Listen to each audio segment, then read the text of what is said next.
À la une de vos journaux du continent ce matin, un regard sur le Togo pour commencer avec le site allomé.com. Une semaine de rencontres nationales pour des réformes politiques se tient depuis hier dans le pays. Une initiative du Haut Commissariat à la réconciliation et au renforcement de l'unité nationale qui est toutefois boycottée par plusieurs partis politiques au Togo. Dans une interview accordée au site d'information allomé.com, l'ancien Premier ministre Abeyome Kodjo évoque le principal ordre du jour de ces débats, la limitation des mandats présidentiels et l'éventuelle instauration d'un mode de scrutin à 2 tours. L'ancien Premier ministre a également évoqué l'importance de cette réforme pour l'épanouissement de tous dans le pays.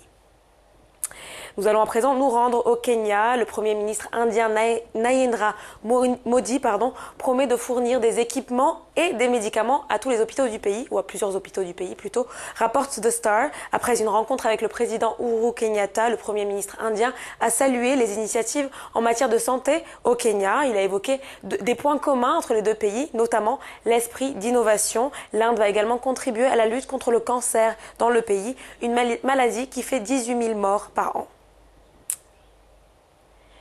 Et on termine par l'Afrique du Sud. Le Times Live revient sur le dernier épisode de la bataille opposant les patrons de la South African Broadcasting Corporation et les journalistes frondeurs de cette même compagnie. Certains d'entre eux vont être sanctionnés pour avoir fait preuve de mauvaise conduite en informant la presse qu'ils avaient été suspendus. Le Times Live rappelle que ces bagarres internes ont débuté après que la SABC a décidé d'interdire la diffusion d'images de violentes manifestations anti-gouvernement.